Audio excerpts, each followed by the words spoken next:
Miscellaneous minds, never explaining the minds. Devilish grin for my alias, aliens who respond. Peddling sin, thinking maybe when you get old you realize I'm not gonna fold or demise. I don't smoke crack, motherfucker, I sell it.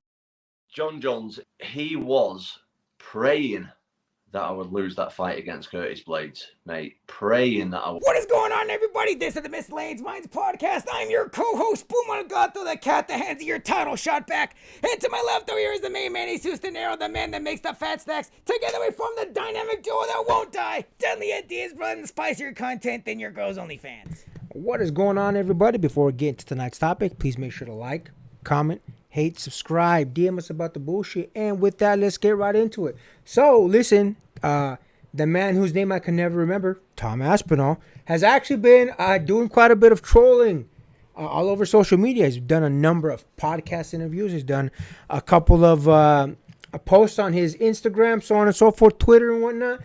Essentially, all of them calling Jon Jones a chicken, calling the man out, saying this man is avoiding me like I'm the Black Death. And Jon Jones has responded in a way. He's responding to a lot of the people on Twitter. I checked this morning. It's funny because, listen, for a long time there, Jon Jones wasn't even paying any mind to To Aspinall. And as we said previously, especially me, I kind of fuck with it. I was like, oh, To Aspinall, no disrespect, but the man's not really, doesn't have a persona. He doesn't have like a thing. He's a little bland, boring, so on and so forth. I said all those things. I think To Aspinall is definitely stepping his game up. I think he might have taken DC's examples, taken DC's advice on what he should do, because ever since DC said that he needs to keep pushing this, where he's talking shit to Jon Jones, where he's calling him out, where he's pushing him and pushing him and pushing him, disrespecting him, To Aspinall has seemed to do that. And I'm not going to lie to you, I think it's working. I think Jon Jones, to a big degree, does not really care about who To Aspinall is and will be. But I'm not going to lie to you. The way that Jon Jones has been responding to a number of critics on Twitter, I'm starting to believe that maybe it is bothering him just a little bit. Now, is it enough for him to stay in the game after he beats Stipe or fights Stipe or whatever? I don't know about that. I think if the Brinks truck gets backed up, maybe. But I'm still on the fence on that. I do think that's Jon Jones is probably more than likely going to retire after his fight with Stipe, one way or the other. And I think only a certain amount of things, To Aspinall disrespecting him included, will keep him in the game.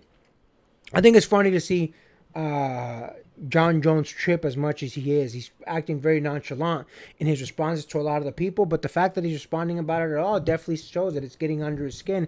So as far as what To Aspinall is currently doing, keep going, bro. Keep going. What do you think about that, my man? Oh man, it brings me so much flashbacks of Shannon Briggs keep trolling Klitschko for a title shot. Let's go, champ! Let's go, champ! Come on, champ! I know you want to give it, champ! This man just in Jon Jones's ear day in and day out. And look, I'm here for it. He's even calling him into question, saying, yes, Jon Jones, you are one of the greatest champs to ever do it with PEDs. Like, you're calling his legacy into question, where even Henry Cejudo is like, dog, if you keep ducking Aspinall like this, like, your legacy is going to get called into question. And look, say whatever you want, say whatever about Jon Jones saying, oh, he can't stop getting my meat in his mouth. The only person that we have to worry about getting Jon Jones' meat in their mouth is, let's be honest, it's Dana White. Dana White keeps defending this man, saying, look, Jon Jones is the greatest pound for pound boxer. You could ask Dana White what the weather's like. Yo, man, what, like, is it gonna rain tonight? Or do you think it's gonna be cloudy? He was like, look, whether it's sunny, daylight, cloudy, if it's gonna rain, one thing we have to agree is that Jon Jones is the greatest pound for pound heavyweight that we have of all time. This man will not stop jumping on his meat a day in and day out. And my thing is, cool, you want to say he's the greatest pound for pound? Make the fight happen. Make him prove it. Make him prove that he's the greatest pound for pound. Have him fight a young buck. Have him fight somebody that actually has a call to the championship. If he is the greatest pound for pound, guess what? You can prove that. You can prove all your claims can be backed up. Just let Jon Jones fight him this one time. And look, if you want to make the argument that To Aspinall is a nobody, cool. Way back then, Mauricio Shogun Hua didn't have to fight a nobody back then for the title. Who was that nobody back then? Jon Jones. Jon Jones got the call up to fight Mauricio Shogun Hua for the title. And guess what? Jon Jones stepped up and Jon Jones was able to take the title. Jon Jones has that chance to say, if I was in Shogun Hua's shoes, I can be better than Shogun Hua. And look, you want to say this man is the best? What better way than to prove that if you were in Shogun's shoes, that you couldn't do what he couldn't do? That's one more notch for his belt. But guess what? He doesn't even want to do that, which means you can't be saying you're the pound for pound if you're ducking people that back then they gave you a shot for that. And you're not willing to give that same shot back. If that is the case, how can you be the greatest pound for pound in anything if you keep ducking people like this? Listen, man, that's definitely a fair assessment of that, and I agree with you completely. The fact that Shogun Hua did for Jon Jones what essentially Jon Jones should be doing for Tom Aspinall is definitely a good point to make. Listen, if Jon Jones really thinks he's that great, why not fight Tom Aspinall? And here's the thing. Go back and watch the videos, man. I'm the one that said, I don't think he should. But with that being said, this new round of trolling and response, it's really the response from Jones that really said, okay, to me, it is affecting him. And if it's affecting him, my brother, fight him. Shut him up. And here's the thing. I'll keep it a buck. I think Jon Jones can beat Tom Aspinall.